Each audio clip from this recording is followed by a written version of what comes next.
Welcome to Chris Veve Journey, where I take you on a trip to Veve, always as an adventurer, never as a financial advisor, so please invest with caution. So you might have noticed that I was away for a few days. I really needed to take a break. I discovered Veve and I almost instantly, just a few days later, started this channel and tried to produce daily videos. And I was at a point where I just was stressed out like hell. I was really annoyed, just all day long, salty, and it just showed me, okay, so I need a break. Like, I pushed everything aside. I stopped drawing. I didn't continue working on my comic book. I didn't have much time for the family. All time went into this channel and into Veve, learning about crypto, NFTs, etc., all this stuff. So yeah, I did take a much needed break. What I did was I did actually I had a friend here and he helped me to upgrade my computer. So yeah, video quality should be a little bit better now, I hope. That you guys can see that. I think there's a little lag here. I don't know why. So that is interesting. So yeah, whatever. I hope there's just a lag on my display and that it's not an actual lag in the video quality going on here. Whatever. So that was one thing. Upgraded the computer, was a little stressed out. I did actually produce a last video I did over the OMI utility program. And I wasn't amused about the OMI utility program, and that was the reason why I created like a second character for this video. And there was Salty Chris, who was angry as hell about what was happening. So yeah, I thought the idea was funny, but I was really negative in that video. And point is, it was a pretty negative video, and I don't have a problem with being negative. I mean, I just showed you guys the way I am. I don't try to be one of those YouTubers that is just always excited and Omi's going to hit $10 next year. That's not the kind of guy I am. I'm really, yeah, this is just my real opinion. I'm not shy away from actually telling what it is. I don't care about too many of the numbers of the channel. I do this channel to share my journey and to have it as a let's say like a memory box for myself, so I can look back on these videos years later, see how it went. That is going to be interesting. So I don't try to cater to anyone with these videos, so I can show that, but at the same time I have to say there has to be some value for people. And if I'm just salty and talking about stuff that I don't really understand, that was the main problem. It was just my opinion. It wasn't based on anything other than, okay, I think this means this and that. So yeah, I decided not to release that video, and we will see Angry Chris at another point where it's a little bit more fun.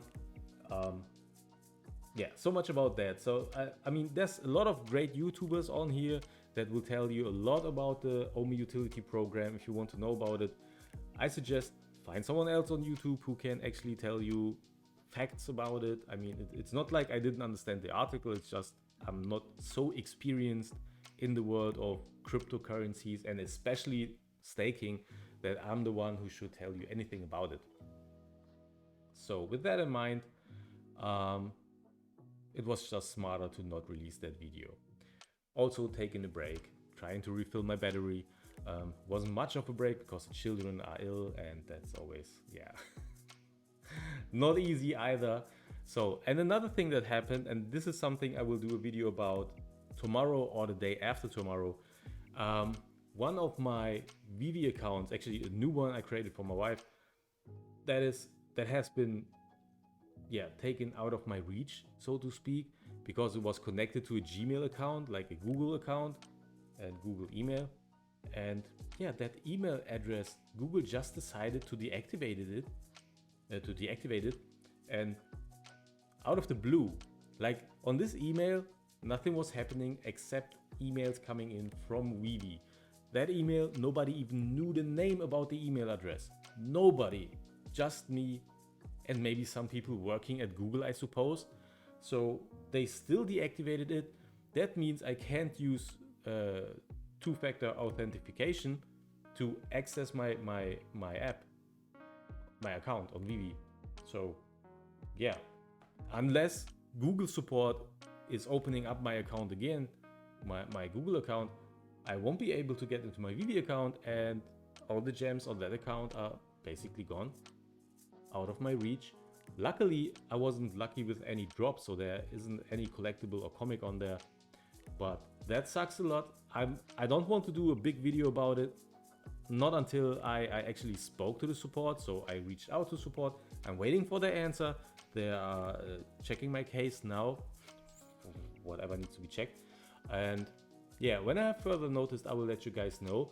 And if this turns out to be a random deactivation of my email account and I won't be able to get my Veve back, then I will make a big video about that. You guys really need to change your email. Like, that literally means it's not safe to use a Gmail account at all.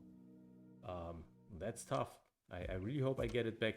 I mean, the main thing why I want it back, I can live with taking the loss on the gems. It's not the smallest amount, but it's also not the biggest amount. That's a loss. I mean, that's you do trading stuff on Veve, like you trade collectibles during the day, so you make some losses here and there.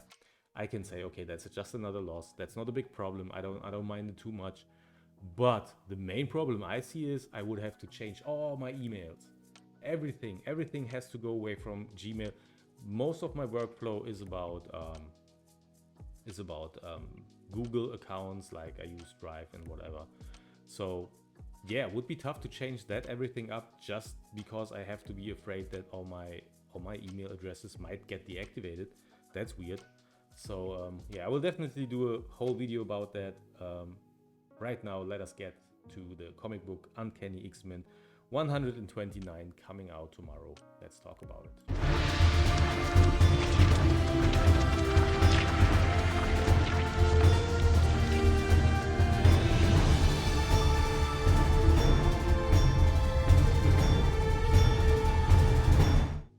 And here we are. So let's talk about this beautiful book. So it's coming out Tuesday, 30th of November at 8 a.m. PT Pacific time. So what is great about this book? So Veve tells you it's the first appearance of Kitty Pryde and Emma Frost, which is great. So it's a double first appearance. That is great.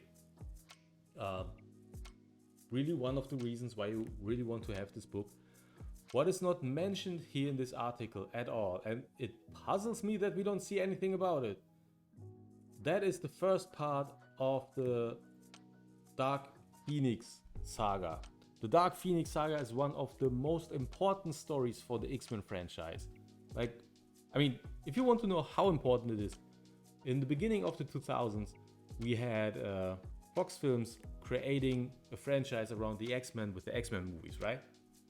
So the original movie started and ended with the third movie, The Last Stand, which was using the Dark Phoenix story.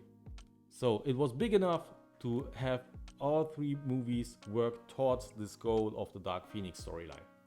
I enjoyed this movie. It has its weaknesses. I still like it. People seem to hate it. Whatever, right? But still, they thought it was a great idea to use the story. But they did kind of a soft reboot of the franchise. So they had Hugh Jackman portray Wolverine, and he was kind of the link between all the time travel stuff. And at the end of the day, you saw the rise of the X-Men again. And even then, in that last movie that was released on Disney Plus a few months ago, so that one was also about the Dark Phoenix story. So that's the same storyline. They used it twice.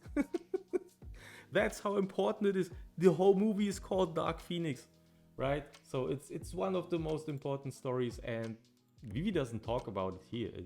I would definitely talk about it if I was them. So yeah, that's it. That's the first part of the story. So that's why I like this book the most. It's, for me personally, it's not so much about being the first appearance of Kitty Pryde and Emma Frost. It's more about the actual the story going on, right? So nothing special here. It's a 30k edition size with 600 secret rares. 1050 ultra rares, etc. We know the deal, nothing special here. And it has exclusive rare and ultra rare covers by Alan Qua. I most likely butchered this name, but he's a cool artist. I like his art style. So let's see, look at the covers. The first one, as always, the common has a classic cover. That's a given. I'm going to get this one. It's awesome. I mean, we have Wolverine, Colossus, and Storm. Funny enough, we have a Storm, the classic Storm, not the one we have as a collectible. Wrong time. So then we have the Uncommon, which I never like. I just don't like the design of the Uncommons. They should really use something else. Like this, I don't find that funny. So the rare one, that is dope. That's for the exclusive one.